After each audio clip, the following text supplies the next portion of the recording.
Have no fear, racetrack caffeine acquired. I'm good to go. This morning we are fairly solidly into the AC season, right about mid-May.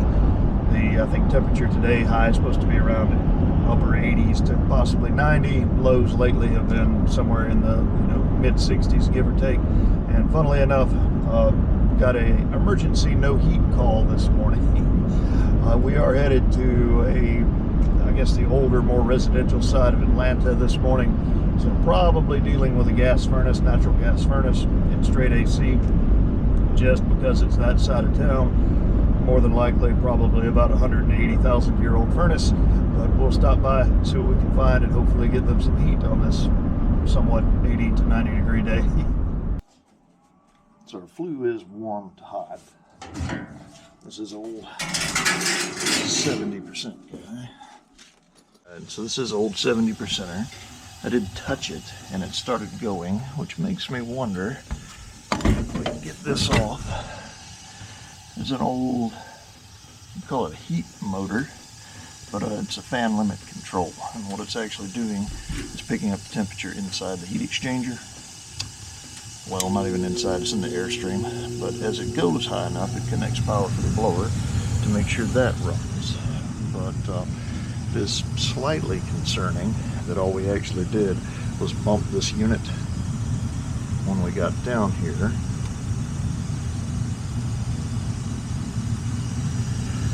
And it came on. It may have just been coincidence, since everything seems pretty solid electrically.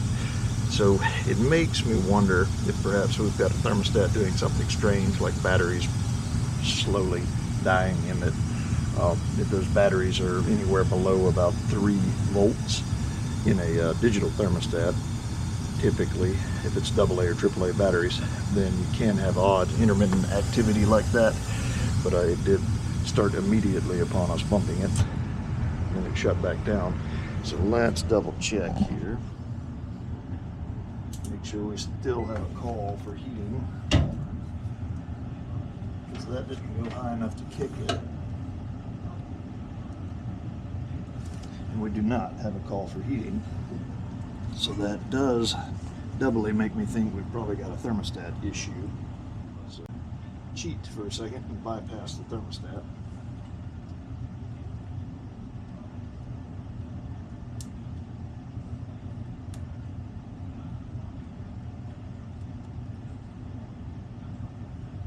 Naturally, the bottom of my alligator clip broke off, so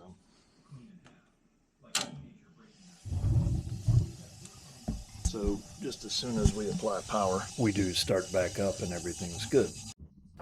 Wow, I don't know if I've actually seen a thermostat like this. It looks like it's actually satisfied. Let's turn it up a little bit. I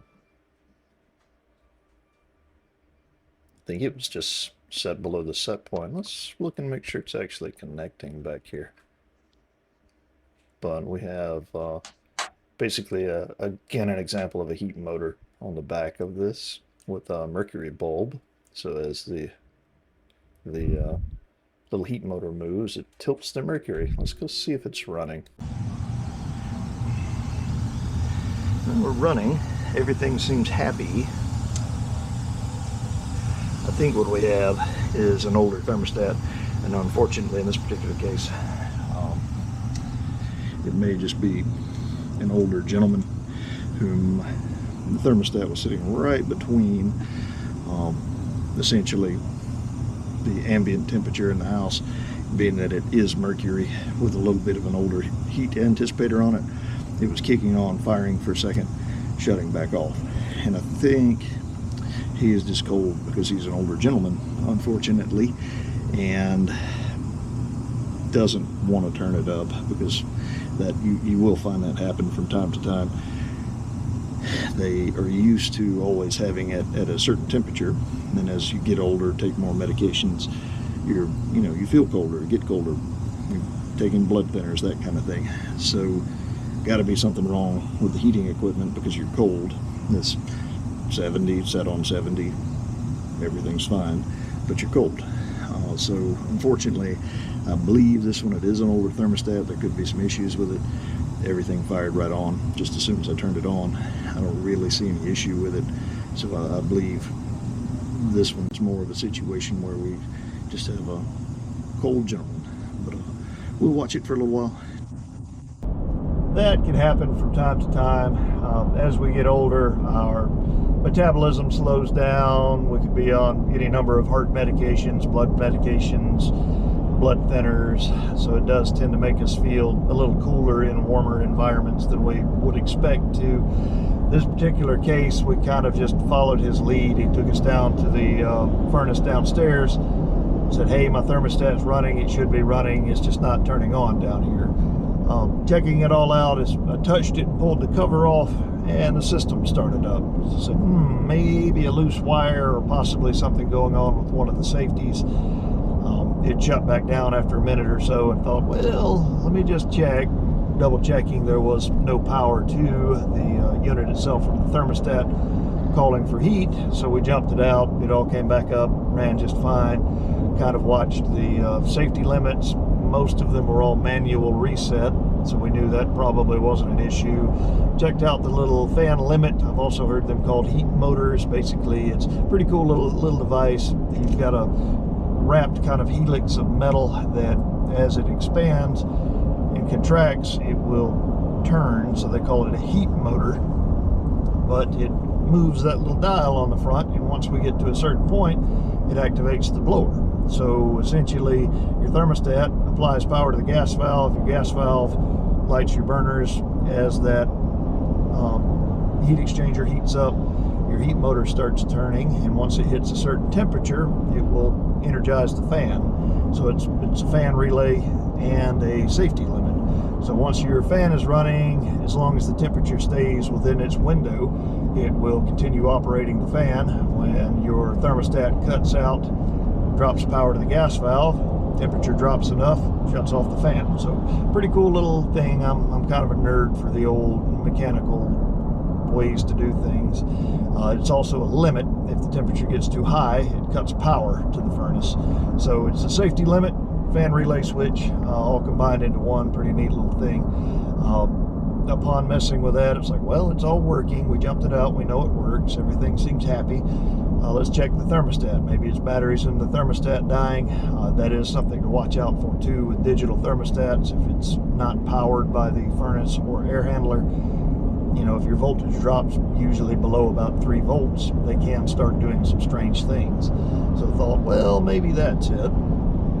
And as we got up there, we discovered another cool old mechanical creation. That one was a mercury powered thermostat and had appeared to be a horsehair hydrometer in it. You don't really see that kind of thing very much anymore. So it was a very cool little thermostat. The heat anticipator was set a little strange, so it was allowing that furnace to turn on and turn off at fairly quick intervals. However, what our actual problem was is the gentleman, he was just cold in the house, thought the thermostat was set where he liked it, couldn't really see it, and didn't think anybody had messed with it. It was unfortunately set at about 70 degrees, and upon asking him what temperature he liked it in the house, he said he typically likes it between 76 and 78. So essentially we just set the thermostat back to 78 for him. He was very happy, and had the heat coming out of the vents. It was around 130 degrees, I think, at that particular point, and he was very happy and not wearing a blanket to watch TV anymore when we left. But in this particular case, I just kind of said, hey, you know, have a good day, and forgot to get paid, kind of thing. I know I shouldn't do that. It's my job. It's how I make money. But at the same time, almost feel like this taking advantage of the older folks. Just, you know, it's never bad to do a good turn for somebody. So got him taken care of, and we're heading back to town to see what we can find to do next.